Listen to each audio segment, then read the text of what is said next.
Welcome to this explainer. Okay, today we're absolutely upgrading your storytelling toolkit. We're moving away from that basic everyday grammar and stepping right into precise, dynamic, native level expression.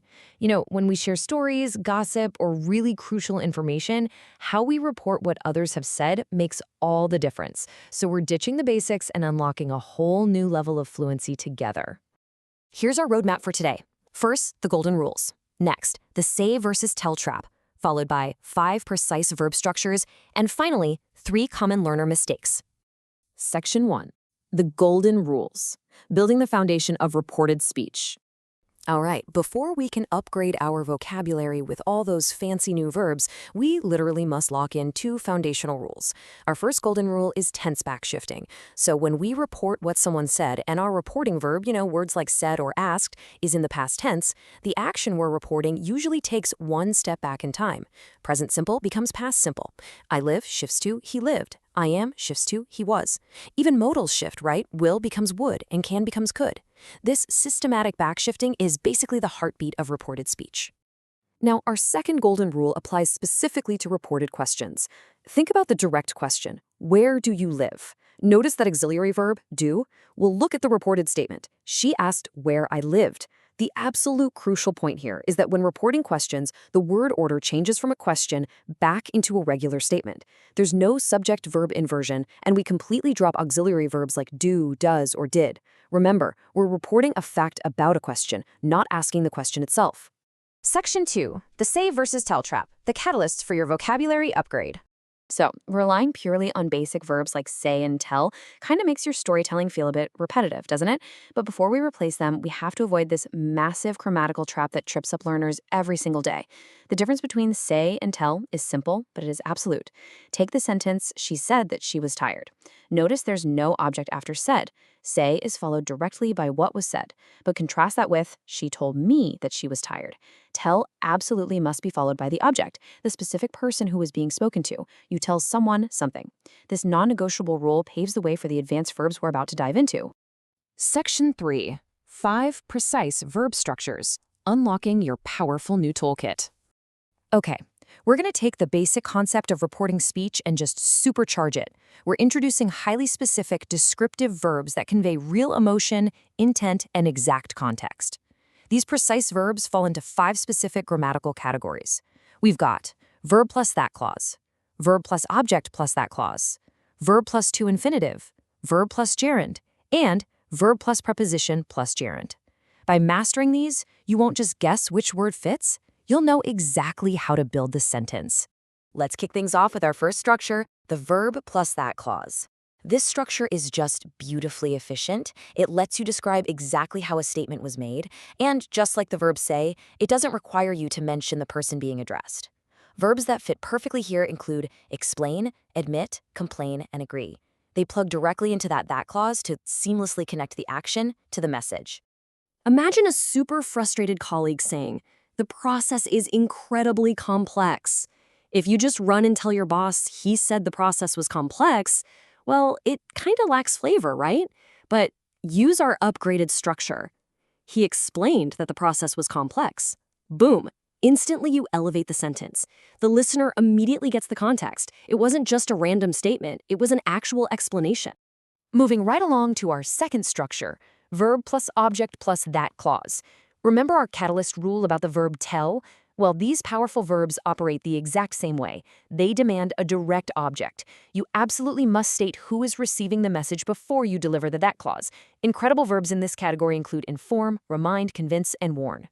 Picture yourself driving and you see this huge flashing sign. The road ahead is closed. You wouldn't just report this as the sign told us the road was closed. No way. Instead, you'd use the sign warned us that the road was closed. By dropping in warned us, you perfectly capture the urgency and the potential danger of that exact moment, all while following the strict grammatical rule of including the object us. Building on that, we arrive at our third structure, verb plus to infinitive. Now this is where your storytelling gets highly dynamic and action-oriented. Instead of a that clause, the reporting verb is followed immediately by to and a base verb. This structure is absolutely perfect for reporting strong, definitive actions, things like promises, orders, agreements, or refusals. Think of power verbs like promise, agree, threaten, or refuse. Let's look at some juicy workplace drama to see this in action. The direct speech is pretty aggressive. I will tell the boss. If we report it with basic vocabulary, we might say, he said he would tell the boss. Grammatically correct? Sure, but it completely misses the emotion. Now look at our upgraded version. He threatened to tell the boss. By using threatened, followed by the to infinitive, the whole psychological weight of the story transforms. You literally feel the tension instantly. Okay, let's dive into structure number 4, verb plus gerund. A gerund is basically an ing verb form acting as a noun. With this structure, you skip the to, you skip the that, and you jump straight from the reporting verb directly into the ing word. This pairing is heavily used when you're reporting someone admitting an action, denying an action, or making recommendations and suggestions. Here's a great way to ground this in reality. Picture a neighborhood accident. Someone shouts, "I didn't break the window." To report this efficiently, we use our structure. She denied breaking the window. Look how smooth and elegant that is. Denied flows right into the gerund breaking. It frames the narrative perfectly without needing any clunky extra words. And that brings us to our final and honestly most advanced structure on this list. Verb plus preposition plus gerund. This is where fluency really shines. Some verbs require a very specific preposition to bridge the gap between the verb itself and the ing gerund. The crucial point here is that these specific verb and preposition combinations must be memorized together as strict pairs. You apologize for something, you insist on something, or you accuse someone of something. Let's look at a classic confession. The direct speech, yes, I stole the cookies. Using our advanced structure, we report, he admitted to stealing the cookies. See that? We have our verb admitted, our preposition to, and our gerund stealing. It's a seamless flow that sounds incredibly natural and native. It's precise, it's descriptive, and it paints an absolute perfect picture for the listener.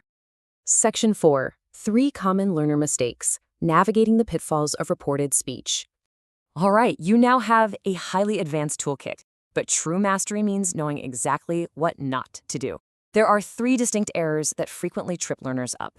First, the say/tell object error. Second, the preposition error with gerunds. And finally, bringing us all the way back to the beginning, the auxiliary verb error in questions. Let's conquer these final hurdles one by one. Mistake number 1 directly violates our catalyst rule from earlier. Take this incorrect sentence. She said me hello. Remember, say must never take a direct object like me.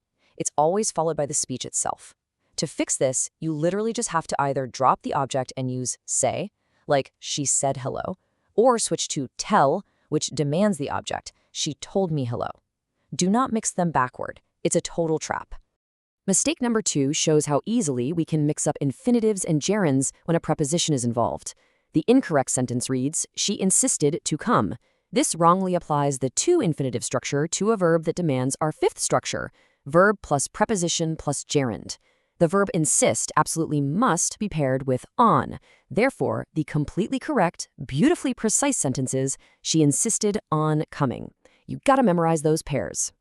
And finally, mistake number 3. This brings us right back to the golden rules we established at the start of this explainer. Take the incorrect reported question. He asked, what did I want? The speaker here totally forgot to change the word order back to a statement, and they incorrectly kept the auxiliary verb did. Let's drop that auxiliary verb completely, shift the tense back, and use statement word order. He asked what I wanted. Simple, clear, and perfectly correct.